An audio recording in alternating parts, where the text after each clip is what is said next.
មនុស្សភាគច្រើនស្គាល់ភាពយន្តនេះដោយសារតែរឿងមួយគត់គឺការសម្រកទម្ងន់យ៉ាងខ្លាំងរបស់ Christian Bale រហូតរាងកាយស្គមស្កាំងស្ទើរតែមិនដូចមនុស្សធម្មតារូបភាពដ៏គួរឲ្យភ្ញាក់ផ្អើលនោះមានឥទ្ធិពលខ្លាំងរហូតធ្វើឲ្យមនុស្សជាច្រើនមើលរំលងអ្វីផ្សេងទៀតដែលភាពយន្តកំពុងព្យាយាមបង្ហាញប៉ុន្តែក្រោមរូបរាងដ៏ស្គមស្កាំងនោះវាជាភាពយន្តដែលបង្កប់ទៅដោយគំនិតចម្លែកនិងការសម្រេចចិត្តជាច្រើនដែលតតែអ្នកវិភាគជ្រៅទើបយល់ពីអត្ថន័យពិតរបស់វាចាប់ផ្ដើមពីការពិតមួយថាភាពយន្តនេះស្ទើរតែមិនបានផលិតឡើយអត្ថបទភាពយន្តបានអន្តែតអស់ជាច្រើនឆ្នាំនៅក្នុង Hollywood ហើយអ្នកណាក៏យល់ស្របថាវាសរសេរបានល្អប៉ុន្តែมันអាចលក់បានឡើយវាគ្មានសាច់រឿងស្នេហាដើម្បីទាក់ទាញទស្សនិកជនគ្មានឈុតធំសម្រាប់កាត់ធ្វើ trailer ហើយការបញ្ចប់ក៏មិនមែនជាការបង្វែររឿងដ៏គួរឲ្យភ្ញាក់ផ្អើលដែរប៉ុន្តែជាការសារភាពកំហុសយ៉ាងស្ងប់ស្ងាត់ស្ទូឌីយោទាំងឡាយចង់បានភាពយន្តដែលអាចផលិតផ្ទាំងផ្សព្វផ្សាយដ៏ទាក់ទាញតែអ្វីដែលពួកគេទទួលបានគឺបរិសុទ្ធគុំស្គាំងម្នាក់ឈរតែម្នាក់ឯងក្នុងរោងចក្រដែលប្រហែលជាមិនមានពិតផងដូច្នេះគម្រោងនេះត្រូវបានពន្យាពេលរហូតដល់ក្រុមហ៊ុនផលិតភាពយន្តមួយពីប្រទេសអេស្ប៉ាញទទួលយកវាហើយភាពយន្តដែលយើងបានឃើញនៅទីបញ្ចប់ក៏ត្រូវបានថតស្ទើរតែទាំងស្រុងនៅក្រៅប្រព័ន្ធផលិតភាពយន្តអាមេរិកដែលធ្លាប់បដិសេធវានោះក៏ជាមូលហេតុដែលទីកន្លែងក្នុងភាពយន្តមានអារម្មណ៍ពិបាកកំណត់ទីក្រុងដែល Trevor រស់នៅមិនមែនជាទីក្រុងពិតនោះទេតាមពិតវាគឺទីក្រុង Barcelona ដែលត្រូវបានកែប្រែនិងដកចេញនូវអត្តសញ្ញាណរបស់វារហូតមើលលែងដឹងថាជាប្រទេសអេស្ប៉ាញក្រុមការងារបានលាបសញ្ញាផ្លូវឡើងវិញបដូរស្លាកសញ្ញាផ្សេងហើយរៀបចំមុំកាមេរ៉ាយ៉ាងប្រុងប្រយ័ត្នដើម្បីកុំឲ្យសញ្ញាណាមួយដែលបង្ហាញពីតំបន់ Catalonia ចូលមកក្នុងរូបភាពអ្វីដែលនៅសល់គឺជាទីក្រុងមួយដែលត្រូវបានបង្កើតឡើងដើម្បីឲ្យមានអារម្មណ៍ថាមិនស្ថិតនៅកន្លែងណាទាំងអស់ភាពមិនអាចកំណត់ទីតាំងនេះបានជួយឲ្យសាច់រឿងមានឥទ្ធិពលយ៉ាងស្ងប់ស្ងាត់អ្នកមិនអាចដឹងថាវាកើតឡើងនៅប្រទេសណាឬឆ្នាំណាទេដូច្នេះអ្នកក៏ឈប់ព្យាយាមស្វែងរកចម្លើយហើយអារម្មណ៍នៃការលះបង់នោះគឺជាអ្វីដែលភាពយន្តចង់ឲ្យអ្នកមានមុនពេលអ្វីទាំងអស់ចាប់ផ្ដើមបែកបាក់បន្ទាប់មកគឺជាតួលេខដែលមនុស្សគ្រប់គ្នាចងចាំគឺ Christian Bale បានសម្រកទម្ងន់ប្រហែល60 ផោនដើម្បីសម្ដែងតួនេះរឿងដែលតែងតែត្រូវបាននិយាយអំពីការផលិតភាពយន្តនេះគឺកើតឡើងស្ទើរតែដោយចៃដន្យអ្នកនិពន្ធបានវាយបញ្ចូលទម្ងន់រាងកាយរបស់ខ្លួនទៅក្នុងការណែនាំឈុតមួយដោយមិនដែលមានបំណងឲ្យវាคล้ายជាគោលដៅពិតឡើយប៉ុន្តែវានៅតែមានក្នុងអត្ថបទរហូតដល់ Christian Bale អានវាហើយជឿថាវាជាតម្រូវការពិតប្រាកដ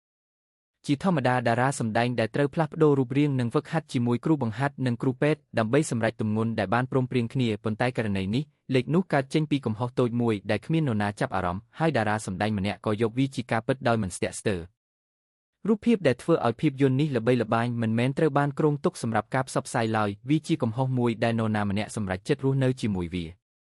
តួអង្គដែលធ្វើការនៅម៉ាស៊ីនកិនដៃទល់មុខ Trevor ក៏មានតួនាទីសំខាន់ដូចគ្នាគាត់មានសុខភាពល្អខណៈ Trevor ស្គមស្កាំងគាត់ស្ងប់ស្ងាត់ខណៈ Trevor ភ័យស្លន់ស្លោរាងកាយរបស់គាត់ពេញលេញនិងមើលទៅលេចធ្លោជាងកម្មករធម្មតាផ្សេងទៀតក្នុងរោងចក្រ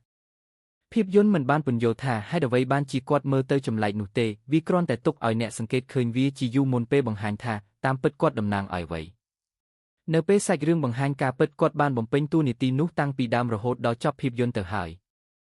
ផ្នែករូបភាពក៏ត្រូវបានដកពណ៌ចេញដោយចេតនាមេឃមើលទៅស្លេកស្បែកមនុស្សគ្មានពណ៌ឈាមហើយរោងចក្រពោពេញដោយពណ៌ខៀវត្រជាក់និងដែកពណ៌ប្រភេទស្រអាប់ពណ៌កក់ក្ដៅដែលលេចឡើងកម្រណាស់ដូចជាពន្លឺចង្គៀងក្នុងផ្ទះឬភ្លើងនីអុងតូចមួយមានអារម្មណ៍ដូចជាវាមកពីភាពយន្តមួយផ្សេងទៀតវាមិនមែនជាលទ្ធផលនៃការថតដែលមានថវិកាតិចទេប៉ុន្តែជាការកែសម្រួលពណ៌ដោយចេតនាដោយដកភាពកក់ក្ដៅចេញពីស្ទើរតែគ្រប់ឈុតរហូតពិភពលោកទាំងមូលមើលទៅហាក់ដូចជាអស់កម្លាំងដំបូងអ្នកប្រហែលជាមិនសូវកត់សម្គាល់វាទេប៉ុន្តែនៅពេលតួអង្គកាន់តែបាត់បង់ស្មារតីអ្នកក៏លែងរំពឹងថារូបភាពនឹងត្រឡប់មកមានភាពកក់ក្ដៅវិញភ្លេងប្រោឧបករណ៍មួយដែលមើលទៅមិនសមនឹងភាពយន្តអំពីរោងចក្រសោះគឺ Theremin ដែលជាសំឡេងអេឡិចត្រូនិកដ៏ចម្លែកដែលល្បីក្នុងភាពយន្តវិទ្យាសាស្ត្រសតវត្សឆ្នាំ1950និងរំលឹកទៅដល់ស្នាដៃរបស់ Bernard Herrmann ក្នុងរឿង The Day the Earth Stood Still នៅពេលអ្នកដឹងរឿងនេះអ្នកនឹងស្ដាប់ឬការភ្ជាប់នោះយ៉ាងច្បាស់អ្នកនិពន្ធភ្លេងមិនបានបង្កើតភ្លេងដើម្បីបង្កើនភាពតានតឹងប៉ុណ្ណោះទេប៉ុន្តែដើម្បីបង្កើតអារម្មណ៍ថាអ្វីដែលកំពុងកើតឡើងចំពោះបុរសម្នាក់នេះមិនមែនជារឿងធម្មតានៃភាពយន្ត thriller ទេប៉ុន្តែហាក់ដូចជាអ្វីមួយដែលមកពីខាងក្រៅបើមើលតាមរចនាសម្ព័ន្ធសាច់រឿងនេះមិនសូវជារឿងស៊ើបអង្កេតទេប៉ុន្តែជាការសារភាពដែលមិនទាន់កើតឡើងបើដកធាតុ thriller ចេញអ្វីដែលនៅសល់គឺបុរសម្នាក់ដែលគេមិនលក់ត្រូវបានលងបន្លាចដោយមនុស្សដែលស្រដៀងនឹងខ្លួនឯងមិនដឹងថាពិតឬមិនពិតហើយត្រូវបានបំផ្លាញយឺតដោយកំហុសដែលចិត្តរបស់គាត់បដិសេធមិនព្រមទទួលស្គាល់ទម្រង់សាច់រឿងបែបនេះស្រដៀងនឹងអក្សរសិល្ប៍រុស្ស៊ីសតវត្សទី19ជាងភាពយន្ត thriller សម័យទំនើបរបស់អាមេរិកវាជារឿងរបស់បុរសម្នាក់ដែលមិនត្រូវបានដេញតាមដោយប៉ូលីសប៉ុន្តែត្រូវបានដេញតាមដោយការបដិសេធមិនព្រមទទួលស្គាល់អ្វីដែលខ្លួនបានធ្វើនៅពេលអ្នកយល់ពីលំនាំនេះការបញ្ចប់លែងមានអារម្មណ៍ដូចជាការបង្វែររឿងទៀតហើយវាមើលទៅដូចជាទិសដៅតែមួយគត់ដែលសាច់រឿងអាចឈានទៅដល់ សំបីតែលំអិតតូចក៏មានន័យដែរក្រដាសពណ៌លឿងចាប់ផ្ដើមលេចឡើងជុំវិញអាផាតមិនម្ដងមួយអក្សរដូចជាល្បែង Hangman ដែលគ្មាននរណាសំលេងទស្សនិកជនដោះស្រាយវាព្រមជាមួយតួអង្គដោយភាពយន្តមិនចាំបាច់ឈប់ពន្យល់ថាក្រដាសទាំងនោះជាតម្រុយឡើយវាជាល្បិចនិទានដ៏សាមញ្ញមួយប៉ុន្តែវាធ្វើឲ្យអាផាតមិនមានអារម្មណ៍ដូចជាភស្តុតាងមិនមែនជាកន្លែងដែលមនុស្សរស់នៅធម្មតាទៀតទេនៅពេលចាក់បញ្ចាំងដំបូងភាពយន្តនេះរកចំណូលបានតិចណាស់វាបើកបញ្ចាំងក្នុងរោងភាពយន្តតូចហើយក៏នៅតែមានទំហំតូចដដែលកេរ្តិ៍ឈ្មោះរបស់វាត្រូវបានកសាងឡើងបន្តិចម្ដងតាមរយៈការនិយាយគ្នាការចេញជាវីដេអូសម្រាប់ទស្សនានៅផ្ទះនិងការចាក់ផ្សាយតាមទូរទស្សន៍ពេលយប់អស់រយៈពេលជាច្រើនឆ្នាំមិនមែនដោយការបើកបញ្ចាំងដ៏អស្ចារ្យនោះទេប៉ុន្តែវាជាប្រភេទភាពយន្តដែលកាន់តែមានតម្លៃនៅពេលមើលជាលើកទី2នៅពេលអ្នកដឹងថាសាច់រឿងនឹងបញ្ចប់យ៉ាងណារាល់ព័ត៌មានលម្អិតចម្លែកដែលអ្នកធ្លាប់មើលរំលងនឹងបង្ហាញថាជាអ្វីដែលអ្នកផលិតបានដាក់ដោយចិត្តនាតាំងពីដំបូងនោះហើយជារបៀបដែលភាពយន្តមួយក្លាយជាភាពយន្តល្បីក្នុងចំណោមអ្នកគាំទ្រពិសេសមិនមែនព្រោះវាងាយស្រួលមើលទេប៉ុន្តែព្រោះវាធ្វើឲ្យអ្នកមិនអាចឈប់គិតអំពីវាបាន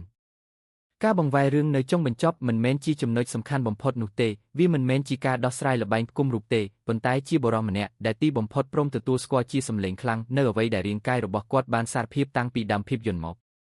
ការសម្របទម្ងន់របស់ Christian Bale គឺជាអ្វីដែលធ្វើឲ្យភាពយន្តនេះល្បីល្បាញប៉ុន្តែអ្វីដែលធ្វើឲ្យមនុស្សត្រឡប់មកមើលវាម្ដងហើយម្ដងទៀតគឺភ្លេងដ៏ចម្លែកទីក្រុងដែលគ្មានអត្តសញ្ញាណបុរសពីរនាក់ដែលដូចជាមនុស្សតែម្នាក់នៅក្នុងរោងចក្រនិងអារម្មណ៍ភ័យរន្ធត់ដ៏ស្ងប់ស្ងាត់ដែលត្រូវបានសាងសង់ឡើងយ៉ាងបន្តបន្ទាប់នៅក្រោមសាច់រឿងទាំងមូល